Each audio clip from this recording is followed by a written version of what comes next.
সকালবেলা ঘুম থেকে উঠে সংসারের কাজ একেবারে কোমর বেঁধে শুরু করে দিয়েছি। তো ঘুম থেকে উঠেছি কিন্তু আমি অনেক সকালে।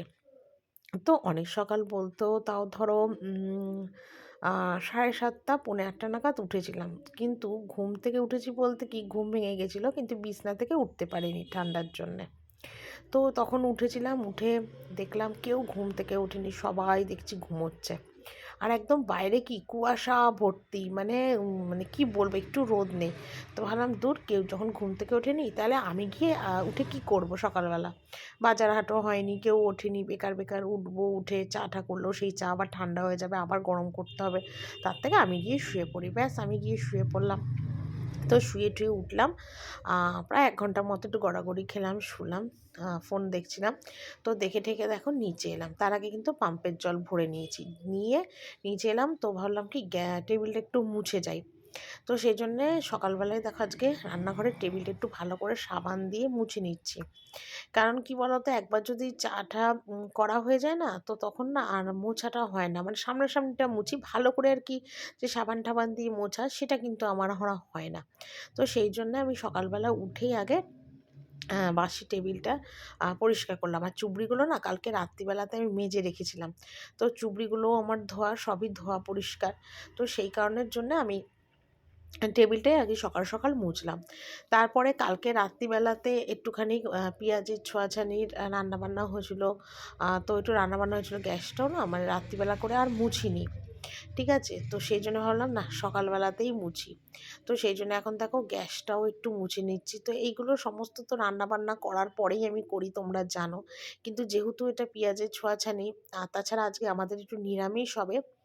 তো নিরামিষ হবে বলে কিন্তু আজকে আমি মানে সমস্ত কিন্তু মানে ধুয়ে পরিষ্কার করে নিচ্ছি। কারণ কালকে তোমার মানে আমিষ রান্না হয়েছিল রাত্রিবেলাতে। তো সেই কারণের জন্যে কিন্তু আমার সকালবেলা আর কি গ্যাস ট্যাসগুলো মোছা। তো শীতের সকালে কিন্তু মানে এই ঠান্ডা জলের কাজ করতে কিন্তু বেশ কষ্ট হয়। আমার তো অন্তত ভীষণ কষ্ট হয়। সবারই হয়তো কষ্ট হয়। কিন্তু সেটা বললে তো আর হবে না। কষ্টের মধ্যেও সমস্ত কাজ কিন্তু করতে হবে।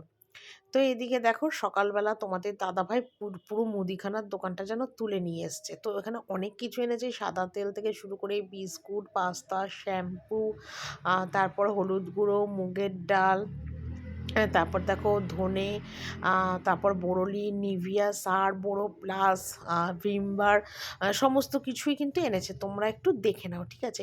তো এগুলো সকাল সকাল এসছে। আর এখানে দেখো ননদও আবার দেখছে কি কি ফোড়ন টোড়ন এনেছে। তো এখানে দেখো বেগুন কেটে নিয়েছি, আর এখানে গোটা গোটা শিম হবে, শিম সর্ষে, ঠিক আছে? আর এখানে যে টমেটো রেখেছি সব জলে চুবিয়ে রেখেছি, এখানে টমেটোর চাটনি হবে, ঠিক আছে?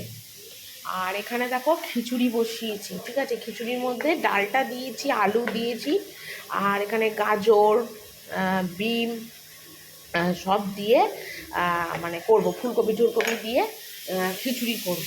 তো খিচুড়িতে কুমড়োও দেবো, একটু আলুও দেবো। তো এগুলো পরে দিচ্ছি না, তার সঙ্গে খিচুড়িটা না গলে যাবে। আর এখানে ফুলকপিটা একটু নুন দিয়ে ভেজে নিচ্ছি, এটা খিচুড়ির মধ্যেই দেবো। কারণ কাঁচা ফুলকপি দিলে না ঠিক টেস্ট লাগবে না, এই জন্য একটু ভেজে দেবো। তো রান্না আমার এখনো কমপ্লিট হয়নি, একটুখানি বাকি আছে। তো ছেলেকে দিলাম এখন ভাত, আর ফুলকপি আলু ভাজা দিয়ে খেলো। আর আমার কিন্তু মোটামুটি সব হয়ে গেছে, শুধু চাটনিটা বসিয়েছি। চাটনিটা বসালে আমার রান্নাবান্না কিন্তু কমপ্লিট। তো তোমাদের তাও একবার দেখিয়ে দিই আমি কী কী রান্না করলাম। তো এখানে দেখো ভাত, এটা তো আমার রোজই করতে হয়, এটা কিছু করার নেই। আর শীতের সমস্ত সবজি দিয়ে দেখো খিচুড়ি করেছি, ঠিক আছে?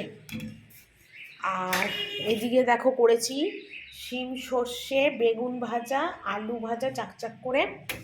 আর এখানে হচ্ছে পাঁপড়, ঠিক আছে? এগুলো খিচুড়ি দিয়ে খাওয়ার জন্যে। আর ভাতটা তো কমন, আমাকে করতেই হয় ডেলি। আর এখানে দেখো চাটনি হচ্ছে। এই চাটনিটা করলে কিন্তু আমার রান্নাটা কমপ্লিট হয়ে যাবে।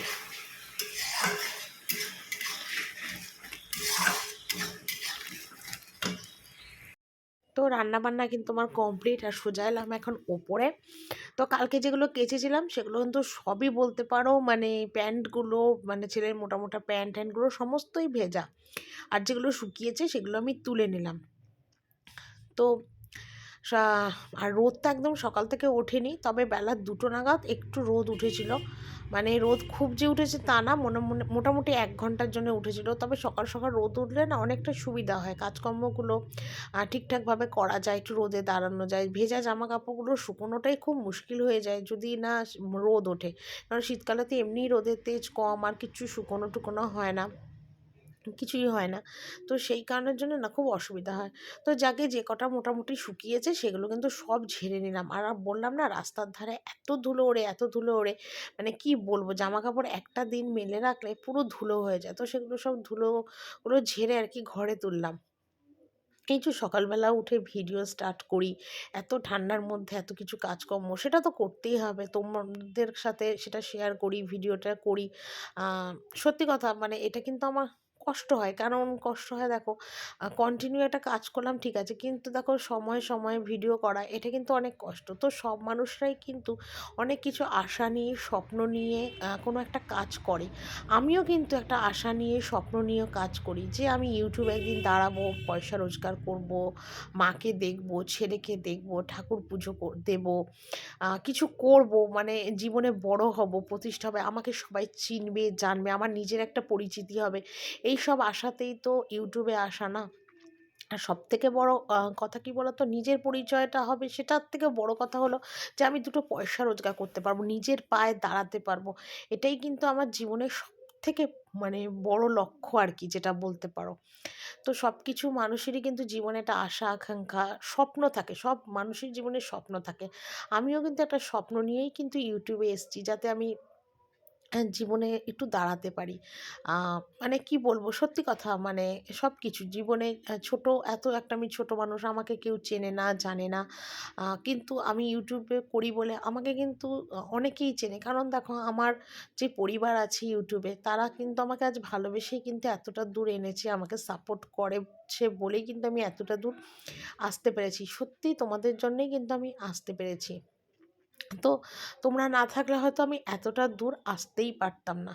তো এখনও তো আমি মানে অনেক বড় ইউটিউবার হতে পারিনি, তবে তোমরা আমার পাশে থাকলে, সাথে থাকলে নিশ্চয়ই একদিন না একদিন অনেক বড় জায়গায় পৌঁছাবো, অনেক বড় হব, অনেক জীবনের সমস্ত আশা স্বপ্ন আমার পূর্ণ হবে, এটাই আর কি আশা। তো আমি একটা সত্যি খুব ক্ষুদ্র মানুষ, আমার সেইভাবে কোনো ভ্যালু নেই, পরিচিতি নেই। কিন্তু তোমাদের কাছ থেকে কিন্তু আমি নিজের অনেক পরিচিতি পেয়েছি, অনেক মানে পরিচয় পেয়েছি, সব কিছুই পেয়েছি। তো এই ছোট স্বপ্নটাকেই বড় করার জন্যই হয়তো ইউটিউবে আমার আশা, জীবনের সমস্ত কিছুটাকে যাতে ভালোভাবে করতে পারি। যে কাজটা অনেক আগে আমার করা উচিত ছিল, সেই কাজটা আমি করতে পারিনি, অসম্পূর্ণ থেকে গেছে। মানে যেটা আরও আগে আমার জীবনে দাঁড়ানো উচিত ছিল, সেই কাজটা কিন্তু আমি এতদিনেও করতে পারিনি। কিন্তু এখন পরিস্থিতি এমন এসে ঠেকেছে যে আমার এখন জীবনে সত্যি দাঁড়ানো, প্রতিষ্ঠা হওয়াটা অনেক জরুরি, অনেক জরুরি। আমি অন্তত সেটা মনে করি। তো কথার পৃষ্ঠে কথাগুলো উঠলো, তাই তোমাদের কাছে কিন্তু সবটা কিন্তু আমি শেয়ার করে ফেললাম। তো এই বলতে বলতে কাজও কিন্তু করছি। আজ পর্যন্ত আমার জীবনে কোনো আশার স্বপ্ন পূর্ণ হয়নি। আমি যখনই কোনো আশা করেছি, কোনো স্বপ্ন দেখেছি, মনে মনে ভেবেছি, জীবনে সেটা কোনোটাই আমার পূর্ণ হয়নি। যেমন ১ম জীবনে, একটা জীবনে অনেক আশা ছিল যে আমি অনেক লেখাপড়া শিখবো, লেখাপড়া শিখে আমি কলেজ যাবো, কলেজ করে আমি লেখাপড়া শিখে কলেজ করে আমি চাকরি করব, মা-বাবাকে দেখব। সেই স্বপ্নটা হয়নি, বিয়ে করে ফেললাম। নিজের ইচ্ছে মতন বিয়ে করে ফেললাম। তো বিয়ের পরেও পড়াশোনা করার ইচ্ছে ছিল, কিন্তু আমার শ্বশুরবাড়িতে সেটা করায়নি। তো সেজন্য আমি করতে পারিনি। তারপর যখন ছেলে হলো, তো ছেলেকে নিয়েও আমার অনেক স্বপ্ন ছিল। ছেলেকে আমি লেখাপড়া শেখাবো নিজের মতো। ইংলিশ মিডিয়ামে ছেলেকে পড়াবো। ছেলে ভালো মানুষ হবে। যেটা আমার জীবনে হয়নি, আমি সেটা ছেলেকে দিয়ে পূর্ণ করব। কিন্তু দেখো, সেটাও কিন্তু পূর্ণ হলো না। তারপর অনেক কিছু আছে যেটা জীবনে আমার কিছুই পূর্ণ হয়নি। সবটা তো আর মানে তোমাদের কাছে শেয়ার করলে হয়তো আ ঠিক না শেয়ার করা। তো সেইজন্য করতে পারি না। জানি না কোনোদিন সময়ের সাথে সাথে সেটা তোমাদের কাছে শেয়ার করতে পারবো কিনা। তো এখনো পর্যন্ত জীবনে কোনো কিছু হয়নি। কিন্তু আমি জানি না ইউটিউবের মাধ্যমে আমার জীবনের এই আশাটা, স্বপ্নটা পূর্ণ হবে কিনা। তবে তোমরা যদি আমার সাথে থাকো, পাশে থাকো, সেটা নিশ্চয়ই হবে। কারণ আমি অনেকটা পথ ইউটিউবে চলে এসেছি। এরপর আ সত্যি কথা, যদি আমি থেমে যাই বা পিছিয়ে পড়ি, তাহলে আর আমার মতন মানে কষ্টের জীবন বা আমার স্বপ্ন ভাঙার কষ্টটা আমি হয়তো সহ্যই করতে পারবো না। একেক সময় সেগুলো চিন্তা করি, ভাবি যে জানি না আমার এই স্বপ্নটা কবে পূর্ণ হবে। নিজে YouTube থেকে টাকা পেয়ে কবে মাকে একটা জিনিস কিনে দেবো, মাকে একটু ভালোভাবে রাখতে পারবো। এইগুলো সবসময় আমি চিন্তা করি, সবসময়। আর এত কিছু চিন্তা করার পরে শরীর খারাপ হোক, ভালো না লাগুক, ইচ্ছা না হোক, তবুও কিন্তু সকালবেলা থেকে উঠে কিন্তু আমি ব্লগটা স্টার্ট করি। মানে একটা মুহূর্ত, একটা দিন কিন্তু আমি আমার ভিডিওকে বন্ধ রাখি না। আ কাজ যেমন আমি সংসারের বন্ধ রাখি না, তেমনি ভিডিও করাও কিন্তু বন্ধ রাখি না। যেরমভাবেই হোক আমি ভিডিওটা কিন্তু স্টার্ট করার চেষ্টা করি, শুরু করি। আমি বন্ধ কোনো সময় দেখি না, দিই না। তো যাকগে, তোমাদের কাছে অনেক কিছুই আর কি শেয়ার করলাম। তো একদম ঘর-টর মুছলাম আর মুছে স্নান করলাম। দেখো আর একদম রোদ পড়ে গেছে। প্রায় ঘড়িতে এখন ৩:৩০ ৪টের মতন বাজে। রোদ দেখেই চানটা করতে এসেছিলাম যে ছাদে একটু দাঁড়াবো। তো শাশুড়ির জামাকাপড়গুলো অনেক আগেই আমি মেলেছিলাম ছাদে। তো সেগুলো জল ঝরে গেছে কিন্তু কিছুই শুকোয়নি। সেগুলো আমি এখন আমার বারান্দা দিয়ে একটু মেলে দেবো। আর আমিও কটা নাইটি কাচলাম। সব জামাকাপড় কাচিনি, যেহেতু অনেক বেলা হয়ে গেছে। সেইজন্যই সমস্ত জামাকাপড় কাচলাম না। যদি ঠান্ডা, ঠান্ডা লেগে যায়, বা আমার তো এখন আবার ঠান্ডা লাগলে জ্বর-টর আসে। এইসব ভয়ের জন্য না আমি করি না। আর যদি জ্বর শরীর খারাপ হয়, আমি ভিডিও করতে পারবো না। তোমাদের কিছু জানাতে শেয়ার করতে পারবো না। সেই কারণের জন্য না আমি মানে কি বলবো?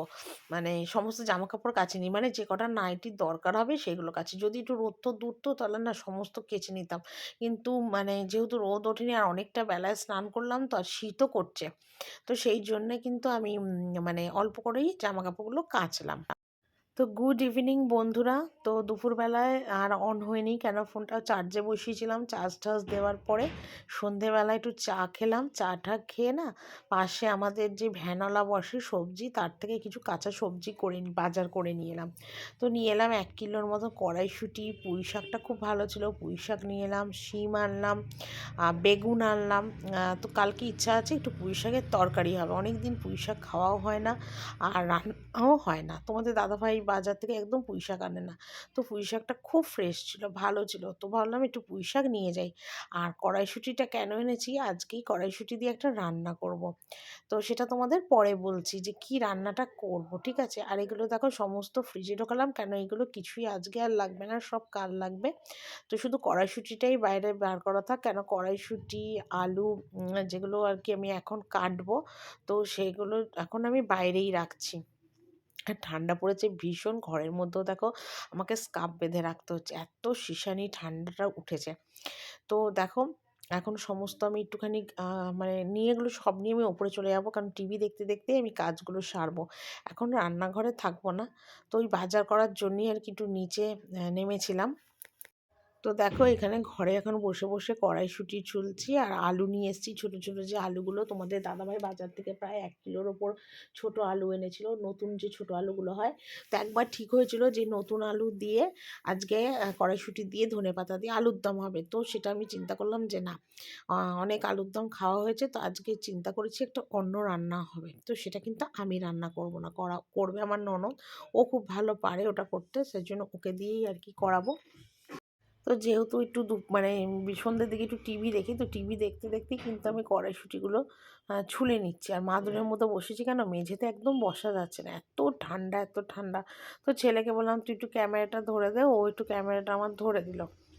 তো সেগুলোই দেখো এখন কেটে কুটে নিচ্ছি। আর মানে এগুলো নিচে গিয়েও করতে পারতাম, কিন্তু কি বলতো, অত রাত্রিবেলা নিচে গিয়ে কড়াইশুঁটি অতগুলো ১ কিলোর মতন কড়াইশুঁটি ছুলে আলু কেটে করতে গেলে আরও দেরি হয়ে যাবে। সেই জন্যই ভাবলাম যে না, ওপরেই বসে বসে এগুলো একটু ছুলে নিই।